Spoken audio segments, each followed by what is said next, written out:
एमाले मिलेर सरकार बनायो र यहाँ एमालेका केही साथीहरू आउने क्रममा मैले भने ए मामा मेरो मामा पर्नुहुन्छ उहाँ मामाको नाम नभनौँ ए मामा फलाम र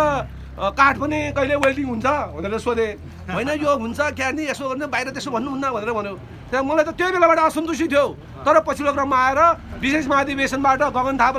थापा सभापति भएर आइसक्नुभयो र उहाँलाई प्रधानमन्त्रीको रूपमा चाहिँ उम्मेदवारको रूपमा अगाडि बढाउँदाखेरि तपाईँ हामी जस्तो जेनजी पुस्तादेखि लिएर हाम्रो पुस्तादेखि लिएर तपाईँहरू सबैजनाको पुस्ताकोमा चाहिँ ऊर्जा थपिएको छ त्यसकारण चाहिँ अब यताउता हुने होइन बदलियो काङ्ग्रेस बदल्छौँ देश नाराका साथ हामी रुख चिन्हमा भोट हालेर अगाडि बढ्नेछौँ र मनोज गुरुङ र आइबहादुर गुरुङलाई हाम्रो निर्वाचन क्षेत्रबाट जिताएर पठाउनेछौँ भन्दै सबैजनालाई फेरि पनि एकपल्ट आग्रह गर्छौँ हामीले हाम्रो आचरणमा यहाँले केही खोटेको छ भने भन्नु होला हामीबाट त्यस्तो भ्रष्टाचारका कुराहरू भएको छ भने भन्नु होला मनोज गुरुङ जो विकास निर्माणका कुरामा जहिले पनि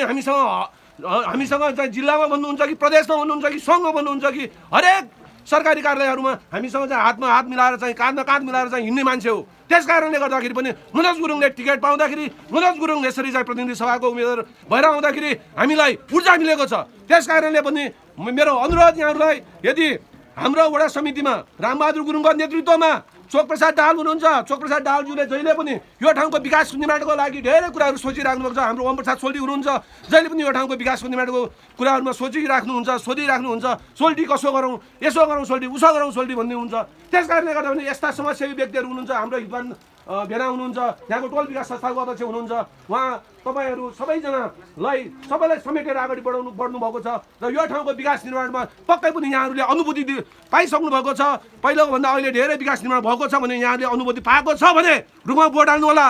अनुभूति पाएन विकासै भएन राम गुरुङहरूको टोलियो काङ्ग्रेस आएर चाहिँ झन् बिग्रियो भन्छ भने रुखमा भोट हाल्नु होला तपाईँहरूले आफ्नो मनमा भोट हाल्ने बेलामा सोचेर है राम गुरुङले त्यो बेला बोल्ने बेला यसो भने त्यो पक्का त्यो परिवर्तन भएको छ कि छैन भने एकपल्ट स्मरणमा आफ्नो चेतनामा चाहिँ एकदम खेल्नु होला अनि बल्ल ड्याममा लगाएर भोट हाल्नु होला मलाई विश्वास छ यहाँले रुख चिन्हमा पक्कै पनि भोट हाल्नुहुनेछ भन्ने विश्वास गर्दै यहाँहरू सबैजना यसरी चाहिँ हाम्रो मनोज गुरुङको जुन उम्मेदवार हाम्रो मनोज गुरुङको